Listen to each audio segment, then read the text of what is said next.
Alors, le IIRC, je suis obligée de le dire en anglais parce qu'il n'y a pas de français, hein, c'est ça? Effectivement, un acronyme un peu compliqué.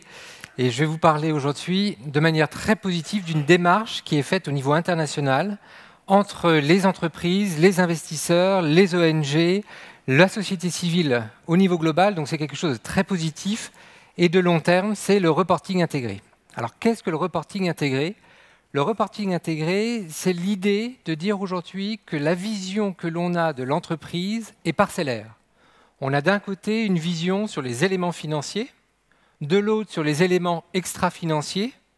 On a une vision à destination des investisseurs, un discours à destination des clients, un troisième discours à destination des employés, et puis, au global, à destination de la société civile.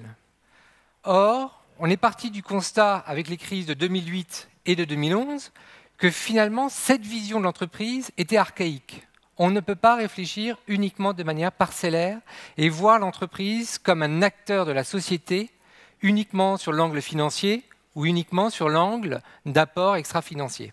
Et c'est pour ça que pour répondre à la question finalement autour de la notation des éléments extra-financiers, j'ai envie de dire il faut qu'on puisse noter les entreprises sur la création de valeur qu'elles créent, enfin la valeur qu'elles créent, puisque la création de valeur, autour de, enfin pour la société en général.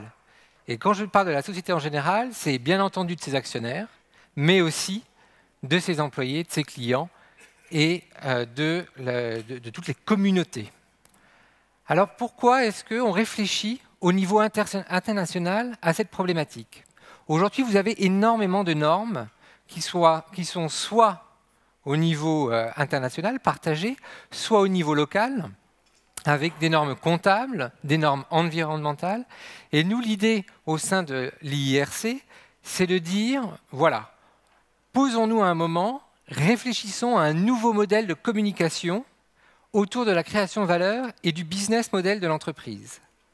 Alors, si ça fonctionne... Le reporting intégré, c'est avant tout un processus au sein de l'entreprise où on va intégrer les différents départements de l'entreprise. Aujourd'hui, cette démarche a été initiée en 2010 au sein de l'IIRC. Vous avez les premières entreprises qui commencent à produire des rapports intégrés. Ces entreprises qui produisent des rapports intégrés disent toutes que finalement, ce rapport intégré leur permet d'avoir un meilleur lien entre les directions en interne de l'entreprise.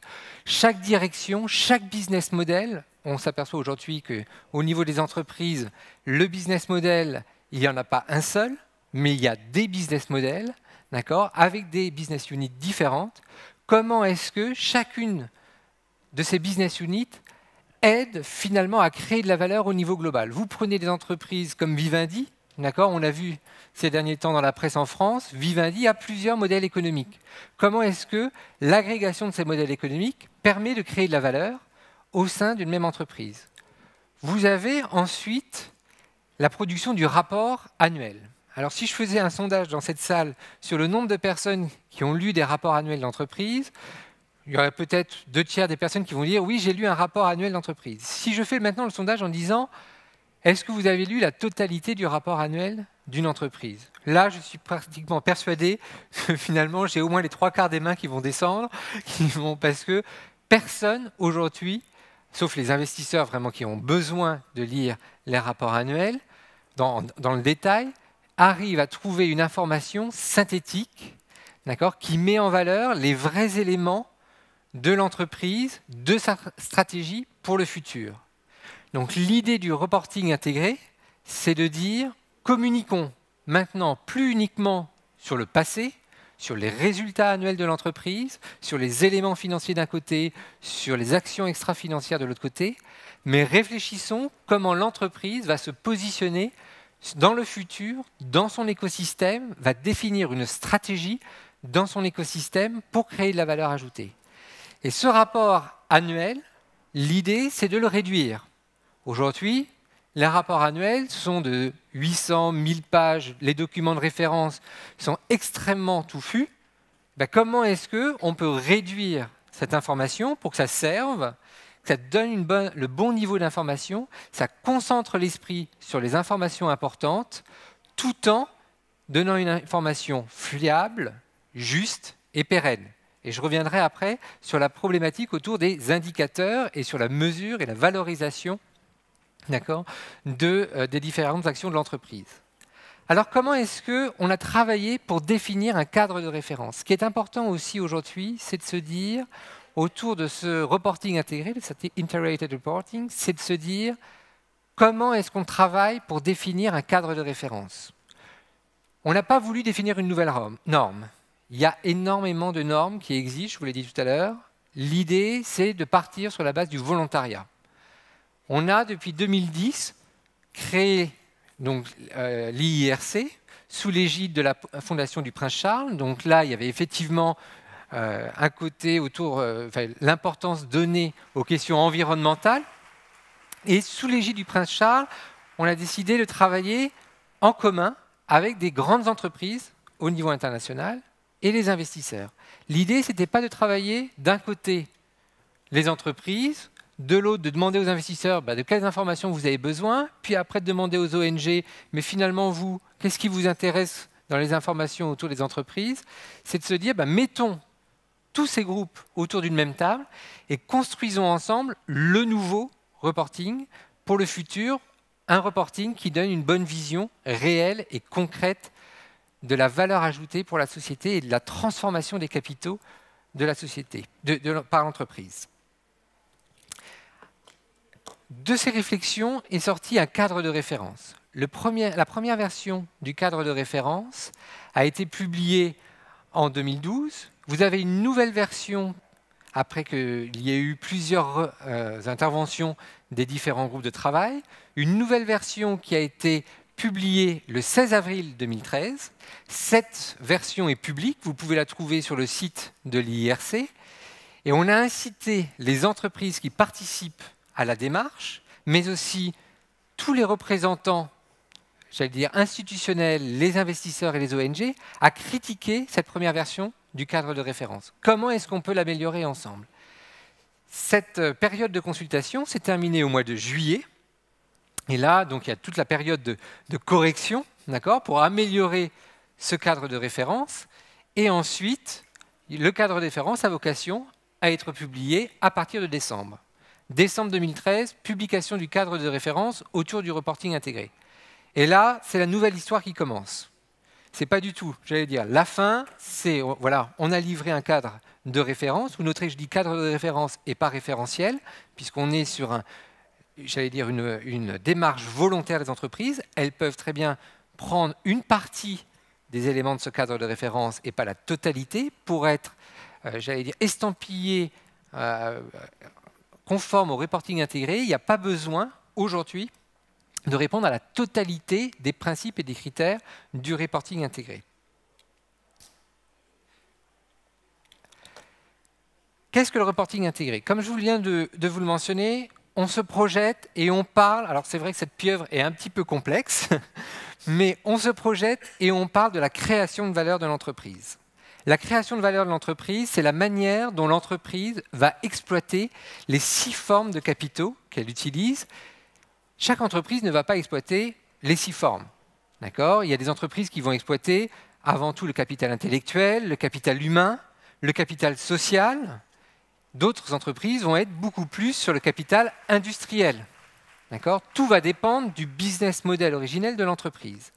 Mais l'idée, c'est de bien clairement identifier au sein du rapport intégré et au sein de l'entreprise quelle stratégie, moi en tant que management de l'entreprise, je souhaite mettre en avant pour modifier, pour transformer, pour valoriser ces 6 capitaux et créer de la richesse sur ces 6 capitaux pour toutes les populations que j'ai mentionnées au début de cette intervention.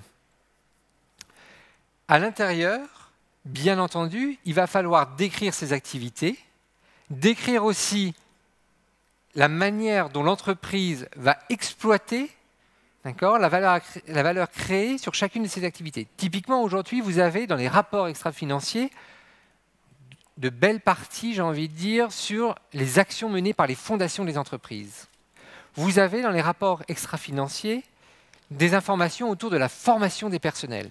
vous avez les indicateurs sur la formation des personnels.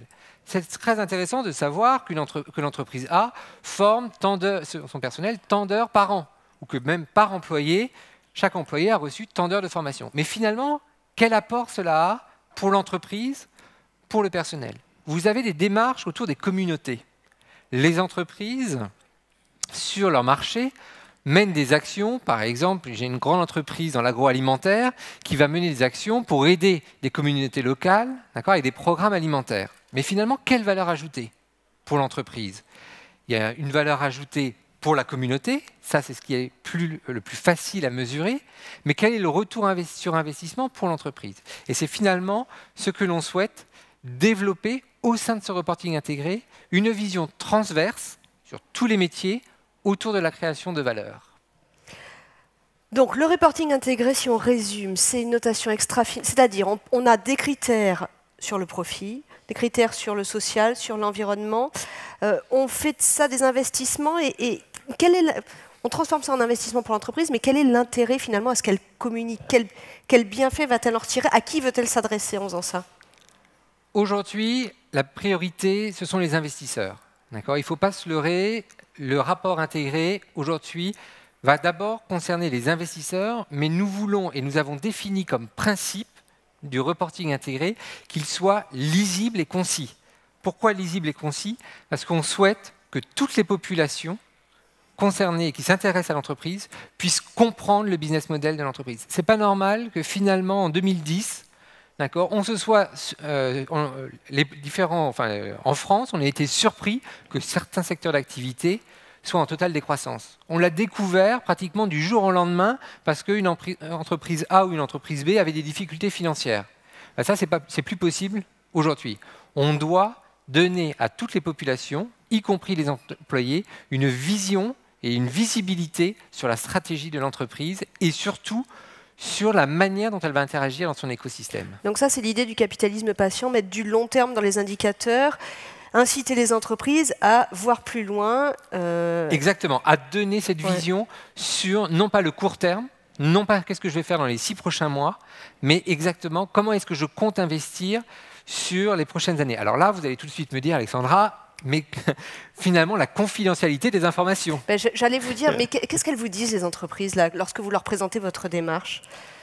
Aujourd'hui, on a un programme pilote qui regroupe 103 entreprises dans le monde, parmi les plus grandes entreprises. Vous avez Coca-Cola, vous avez Petrobras au Brésil, vous avez Eskom en Afrique du Sud. Il faut savoir que l'Afrique du Sud est vraiment en pointe, autour du reporting intégré. C'est déjà inscrit finalement dans la norme pour la bourse de Johannesburg. Les entreprises doivent se conformer finalement et doivent produire un rapport intégré. Nous avons aussi des investisseurs impliqués dans la démarche. Et qu'est-ce que nous disent les entreprises? C'est aidez-nous. C'est oui sur le concept. Est-ce qu'elles sont craintives? Elles sont craintives sur la mise en œuvre. Elles sont totalement d'accord sur le principe et elles disent c'est le futur.